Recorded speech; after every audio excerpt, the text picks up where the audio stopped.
네, 안녕하세요. 한쌤입니다. 오늘 9월 1일 오전 4시 27분입니다. 오늘은 뉴스를 보기 전에 좀 중요한 주제가 있어서 따로 영상을 좀 업로드 하도록 하겠습니다. 금리가 이렇게 오르고 자산 가격이 떨어지는 이유에 대해서 좀 말씀을 드리고 싶어요. 그리고 이 부분은 이견이 있는 사람들도 많을 겁니다. 제 한쌤의 생각이고 차트를 보면서 사실 큰 흐름을 거의 참 잡아내고 있는 부분인데, 그래서 가장 중요한 변수라고 저는 생각을 해서 말씀을 좀 드리겠습니다. 그리고 뉴스 올려주시고 많은 좋은 정보 주시는 가즈아님, 그리고 머너스트링님, 김공님 정말 감사드리고요. 앞으로도 그런 기사들 정말 도움되는 게 되게 많아요. 그래서 나중에 좀 잘 부탁드리겠습니다. 지금 미국의 환율을 계속 높이고 있고, 그리고 지금 뉴스가 보면 양적 긴축 이렇게 나오고 있죠. 그래서 요 패드가 요게 제가 알기로는 아마 이 은행에서 이제 뭐 연준으로 올리는 그런 비율인가 뭐 그런 양적 긴축가를 해서 이게 금리 인상보다 이게 더 중요하다고 보시는 분들도 계시더라고요. 제가 알고 있는 게 맞는지 모르겠습니다. 아마 맞을 거예요. 크게 막 완전히 개념이 틀린다면 여러분들 좀 알려주십시오. 특히나 금리 금융에 계시는 종사하시는 분들 알려주시면 제가 감사히 배우겠습니다. 차트쟁이로 시작을 해서 경제를 보다 보니까 아직까지 미숙한 점이 많아요. 네. 하여튼 그렇게 되고 있는데 부작위 우려하는 목소리가 나온다 어쩌고 저쩌고 하죠. 근데 이렇게 하고 지금 자산 가격이 떨어지고 지금 실제로 많이 떨어졌죠. 앞으로 부동산이 뒤어 떨어질 겁니다. 그래서 그런 부분들이 나온 이유가 뭐냐면 되게 좋은 기사를 올려주셨는데, 최근에요. Recent Balance Sheet Trends 맞네? Choose Wonder Pie Chart Total Asset Error 뭡니까? Federal Reserve. 제가 알기로는 얘가 이렇게 달러의 공급량인 걸로 알고 있어요. 그래서 이걸 보여주시는데 이거 공급해도 되는 건 모르겠다. 제가 워낙 좀 중요한 자료, 이런 자료들을 제가 보고 싶은데 영어를 워낙에 잘해가지고요. 네, 아무튼 발음이 틀렸더라도 양해 부탁드리겠습니다. 자, 이걸 보시면 2008년 기준, 이게 리만 브라더스가 요때죠, 제가 알기로. 그래서 요때에서 미국은 이제 경기 부양책을 쭉 살펴보면서 꾸준히 달러를 찍어내고 있었습니다. 순간적으로 급격히 찍어냈었고요. 그렇죠? 찍어냈었고 쭉 우상향을 하고 있죠. 2008년부터 2020년 정도까지 약 10년 이상에 걸쳐서 천천히 이렇게 공급을 해 왔었습니다. 천천히. 그리고 달러가 이제 뭐 근본 이자를 포기하면서 이제 물량 공급해 왔었는데, 그래서 경기를 불러일으켰죠. 미국이 과거에 굉장히 안 좋았었잖아요. 그래서 그런 상태에서 불러일으킨 상태인데, 2020년 코로나 사태로 인해서 달러를 이 12년 동안 풀어왔던 달러를 2년 만에 풀어버립니다. 자, 물이 공급이 2배가 됐어요. 그러니까 수심이 2배가 된 거예요. 여러분들, 원래 우리 수영장에서 1m의 수심을 가지고 놀면 재밌어요. 그쵸? 가격, 물놀이 하고 하면 괜찮아요. 근데 수심이 2m가 돼버리는 거예요. 2m가. 그럼 1m의 수심이 돼서 키가 막 3m인 사람들은 있게 없겠지만 안 빠져 죽을 거예요. 여기가 되나 여기가 되나 큰 차이가 없을 겁니다. 앉으면 되니까. 그쵸? 근데 수심이 높아져 버리니까 모든 물가가 다 이 수심에 맞게끔 형성이 돼버리는 겁니다. 그럼 이 밑에 있는 분들은 죽어나는 거죠. 이해되십니까? 월급이 올랐다고 좋아하시는 분들 많이 계시는데, 이 관계로 봤었을 때는 그냥 단순한 산술적으로 월급이 2배가 올라야 이 지금 생활이 유지가 되는 거예요. 여러분들 해서 가기가 힘든 겁니다. 이거 스태그플레이션이에요.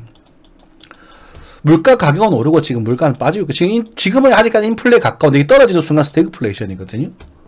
그래서 스태그플레이션은 굉장히 타격이 크고 아플 수 있습니다. 그래서 지금 이 긴축의 상황이 벌어지면서 주식 시장에서 먼저 영향을 받고, 그쵸? 요때죠. 지금 한 이 정도 안 빠졌겠습니까? 이 정도 왔겠죠.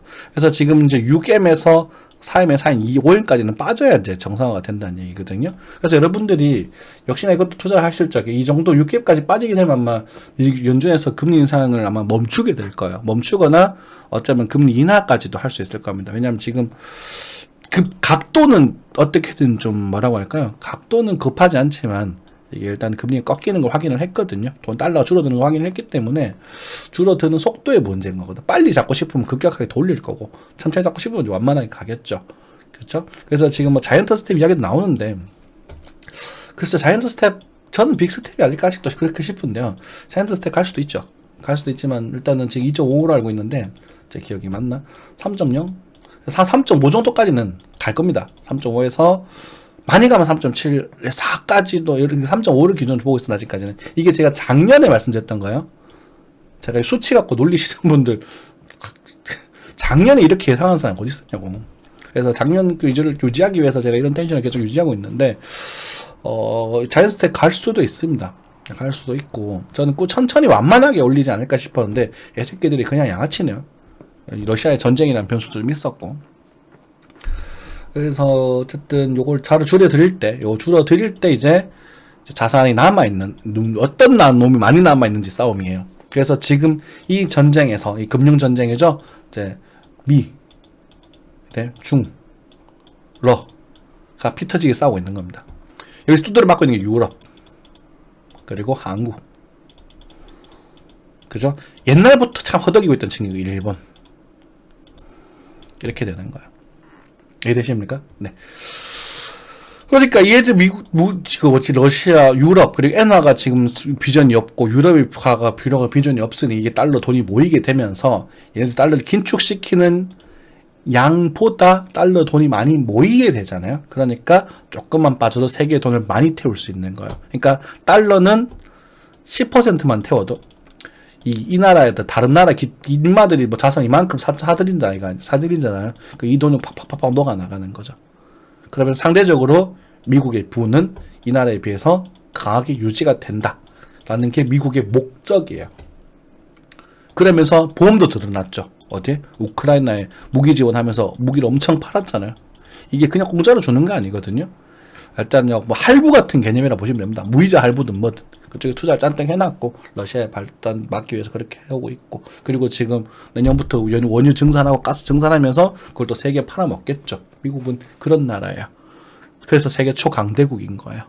미국은 자급자족하기에도 아무 문제가 없어요. 걔네들 자기 나라 사람들끼리. 그죠? 하지만 우리 아시아는 인구가 많기 때문에 자원이 자급자족하지 못해요. 그래서 러시아의 자원이 필수적인 거예요. 유럽도 마찬가지.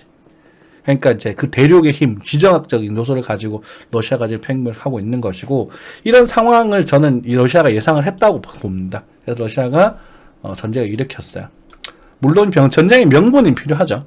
전쟁의 명분이 필요한데 명분은 나토와 EU의 이게 러시아 딱 이렇게 있지 않습니까? 유럽 딱 이렇게 있지 않습니까? 그럼 이제 여기가 러시아고 여기 우크라이나 아닙니까? 얘네 EU가 이렇게 동지를 자꾸 하는 거야. 자꾸 가입이 되면서 나토도 자꾸 신규 가입하려고 하는 거야. 근데 우크라이나는 원래 러시아의 똘만이었거든요.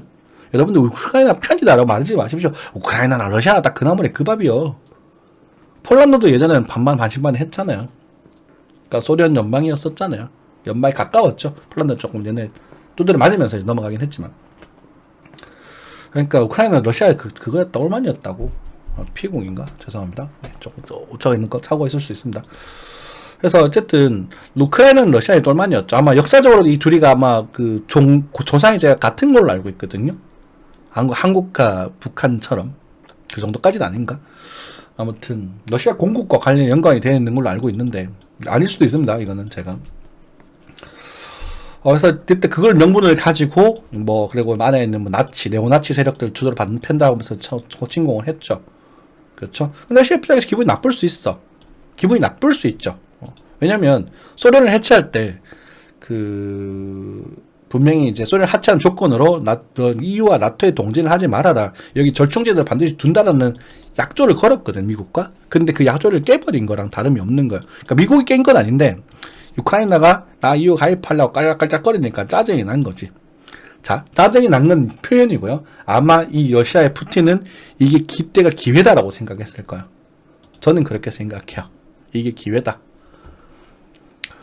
그러니까 과거에 러시아의 무슨 대제인가요? 그걸 토방을 하면서 지금 푸틴이 그렇게 장기 집권을 하고 있잖아요. 그런 상황 속에서 그 기회다라고 생각을 했고 아마 전쟁을 치르게 되면서 미국이 이런 상황을 알고 있으니 얘네들이 루블화를 달러에 뺏기고 싶었지 않을 거예요. 제 생각입니다. 그래서 루블화의 지배력을 유지를 하기 위해서 이 전쟁을 일으켰고, 그래 가스는 모두 루블화로 결제해라 라고 했었죠. 그때 뭐 금융을 막으면서 순간적으로 루블이 떨어지긴 했지만 지금은 더 올랐거든요. 다시 원상복귀 됐습니다. 그래서 루블화 투자한다고 하니까 한국이 다 투자를 막아버렸죠. 못 사게 만들어버렸다고. 이게 참 금융권의 비리인 것 같아요. 사고 싶을 때도 못 샀어요. 과거에 기름값 엄청 폭락이 파동했었을 때도 사고 싶어도 못 사게 만들어 놓고 자기네들끼리 뒤에서 작당을 하겠지. 정상은 해버리고, 아마 이제 그 전쟁이 이제 겨울이 되게 되면 유럽에서 어떤 두손두발 들지 않을까 싶은데 어떻게 될지 잘 모르겠습니다. 러시아에서 탈발 내놓을 수도 있고, 아마 그 결제를 받을 때 계속 루블화로 결제를 받으려고 할 거예요. 그래서 루블화로 결제를 이렇게 받게 되면, 그러니까 미국이 달러의 세계 전체의 지배를 가지고 있는 게 그 기름 때문이잖아요. 원유 생산을 다 달러로 결제하잖아요. 그죠? 이것도 미국이 나중에 전쟁하면서 뭐 어떻게 잘 그 뭐라고 할까, 세계대전 때 해놓은 그것들에 대한 파생이죠. 쭉 연결되면서. 그래서 지금 유명하고 있는데 그것에 대한 지배력을 루블라가 벗어나고 싶어 한다. 그래봤자 아직은 택도 없겠지만, 그죠? 극단적인 상황이 된 거고. 중국 마찬가지입니다. 중국이 지금 상당히 안 좋아. 지금 금리 중국 인하를 하고 있거든요. 그래서 지금 최근에 위안화 가치가 폭락을 했습니다. 중국의 위안화가 계속 강세였거든요. 어떻게 떴지만 달러보다 더 강세에 가까웠어요. 제가 알기로 한 2년 3년 전에는 제가 하여튼 좀 하여튼 지금 많이 올랐다가 지금 떨어졌거든요. 얘네들도 마찬가지인 게 1대1로 사업이라는 게, 여러분들이 단순하게 중국이 그냥 뭐 자기네들 뭐 동아시아 어쩌고저쩌고 그게 아니라 궁극적으로 봤을 때 걔네들이 엄청 똑똑한 사람들이 많아요. 저보다 더 똑똑한 사람 많겠죠. 동아시아권을 1대1로 하면서 이번에 뭐 어디지? 인도네시아인가요? 거기에 맞나? 그 철도 놓고 그런 것들 하면서 뭐 부실공사니 뭐 최초 진출이라서 무시하니, 여러분들 그렇게 생각하시면 안 됩니다. 중국 굉장히 경계해야 돼요. 얘들 장난 아니거든요. 욕하고 까는 건 아무나 할 수 있어요. 아무나 할 수 있는데 얘네들은 지금 기술을 얻기 위해서, 그러니까 수단과 방법을 가리지 않는다고요. 그러니까 좀 못됐죠. 어떻게 말을 하면 학교에서 공부를 하기 위해서 옆에 전교 1등의 노트 훔쳐보는 걸, 훔쳐가서 집에서 공부 뺏기는 걸 서슴없이 하는 애들이요. 나쁘지만 그 공부에 대한 열정은 대단한 거라고요. 그죠? 반도체 1등인 나라가 다 기술 다 뺏기고 있잖아요. 전자제품에서. 근데 이것은 나쁘다라고만 할 게 아니라, 그러면 우리는 발전이 없는 거잖아. 그죠? 우리가 이 사람들에게 얼마나 어떤 그런 복지 혜택을 줬는지, 대우를 해줬는지 생각해 봐야 된다니까? 이공계 무시하면서 개판 치고 했던 것들 오래됐잖아요, 지금. 그죠? 잘 나가던 시기가 2008년, 7년, 그때 게임 업계가 엄청 잘 나가서 한국 게임기가 세계를 지배한다고 했어. K게임 가면서 막 던전 앤 파이터 이런 게 나올 때는 정말 수출을 정말 잘했었는데, 지금은 한국 게임 재미없어요. 저도 해보니까 오히려 중국 게임이 나와요. 리그 오브 레전드라는 게임 중국 게임이거든, 이제는. 얘들 그걸 알고 그걸 갖기 위해서 반항을 했던 친구들이라고. 물론 기업 부채 뭐 이런 부채 참 부실도 많고 비리도 많고 엉망진창입니다만, 얘들 그만큼 욕심 있는 친구들이라고. 하고 싶어 하는 애들이라고. 우리는 뭐예요 도대체? 이게 중요한 거잖아요. 그러니까 얘들을 그 야심을 우리가 인지를 하고 능력도 인지를 하면서 우리가 힘을 키워야 되는 단계요, 지금은. 맞죠? 제가 하고 싶은 말이 그겁니다. 그러니까 중국을 그냥 맹목적으로 욕하는 사람들, 댓글 보면 뭐 중국인들 다 죽었으면 좋겠다, 뭐, 그러니까 이게 뭐라고 하지? 그냥 좀 그런 것 같아요. 그러니까 대체가 아무것도 없고 그냥 욕만 하는 거죠. 그거는 의미가 없는 거거든. 아무튼 얘네들이 그래서 이쪽을 1대1로 사업을 확장을 하게 내가면서 파키스탄, 그리고 뭐 이번에 인도네시아, 그리고 이탈리아 이런 쪽으로 확장해 나가면서 위안화의 지배를 높이고 있는 거야. 달러의 지배를 벗어나기 위해서. 이해되시죠? 저는 그렇다고 거의 믿어 의심치 않습니다. 그런 상황 속에서 이제 세계 금융전쟁이 터져 있는 상태고, 달러는 금리를 올리면서 달러 돈을 뽑아 먹으려고 하고 있고, 중국과 러시아는 그걸 버티고 있고, 그리고 뭐 어쩌면 뭐 순수한 이유인가요? 사실 이유는 가증스럽다고 생각하는데 얘들 지금 두드려 맞고 있죠. 그러다 보니까 세계의 돈이 줄어들고 있어요. 그죠? 이 돈은 사실 이 파도 물 전체의 양이라고 보시면 됩니다. 이게 평균 자산이 이렇게 형성돼 있어요. 그러면 이 안에서 어떤 물건은 좀 더 비싸게 판걸 수도 있을 것이고 어떤 물건은 좀 더 쌀 수도 있을 것이고 이 파도가 왔다 갔다 하면서 돌 겁니다. 그죠? 부동산 좀 더 고평가되겠다고 보고 이런 식으로 여기가 부동산이고 여기가 부동산이고 여기가 주식이었습니다. 근데 물이 줄어드는 겁니다. 이렇게 물이 줄어들면서 이 파동이라는 것은 또 파도가 치면 달라지겠죠. 그럼 주식이 이게 주식입니까? 주식이 더 먼저 빠져버렸던 거예요. 그 부동산도 이제는 이렇게 빠지기 시작을 하는 거죠. 이런 식으로. 그럼 물가는 오르고요. 물가가 쌌다, 물가는 오르고 이런 식으로 파도 요도치는 겁니다. 근데 전체적인 평균 자산의 가격이 어떻게 되는 거예요? 다 빠지는 거예요. 이게 디플레이션이거든요.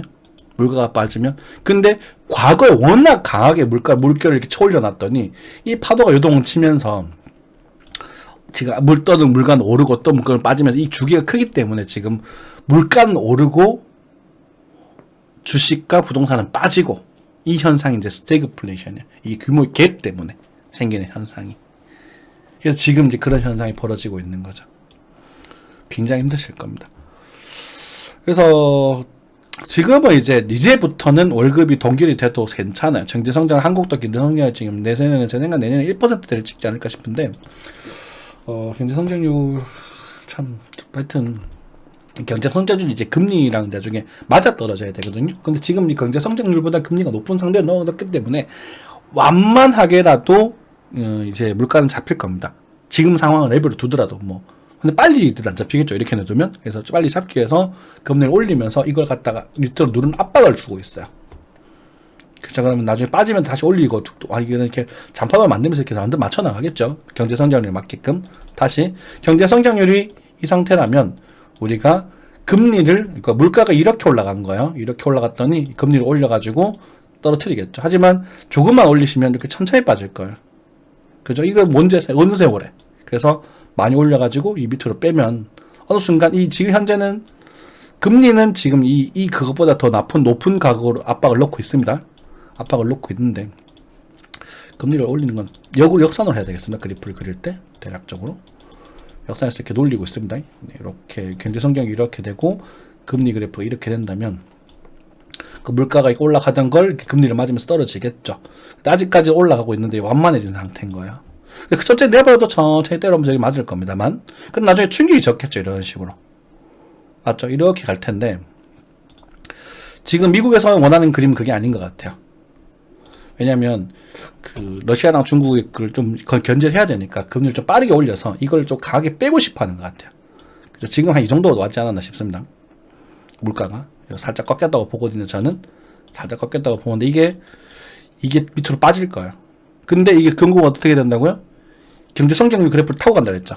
그럼 이렇게 여기서 다시 금리를 인하시키면 이렇게 올라갈 것이고 이런 식으로 웨이브를 타고 움직인다는 얘기입니다. 그러면 지금 이쯤 왔다라는 것은 언젠가는 이 그림이 나온다는 거고 이 폭이 크다는 것은 자산을 크게 늘릴 기회가 반드시 있다는 거예요. 경제 성장률이 그게 여러분이 이자로 자산을 쭉 평행 올라가는 그런 부분이라면 근데 지금 부동산은 아직도 여기 있어요. 주식은 여기 맞는 것 같아요. 이쯤 온 것 같아요. 주식 코인은 모르겠어요. 코인은 기본적 분석이 불가능 죄송합니다. 하기 때문에 아직 똑같은 배천성 컨디션이 아니라서 그렇기 때문에 잘 모르겠지만 주식이 좋은 것 같고 일단은 부동산은 이제 여기 맞아야 되고 이때 나중에 여러분들 이때 되면은 금리가 올라가고 말이 상당히 안 좋기 때문에 서민들 대출이 많은 사람들 이때 돈이 하나도 없어요. 근데 여러분들 돈을 모으셔야 돼요. 진짜 수단과 방법을 가리지 않고 돈을 모으셔야 돼요. 저 열심히 모으려고 하고 있는데 잘 안 모이네요.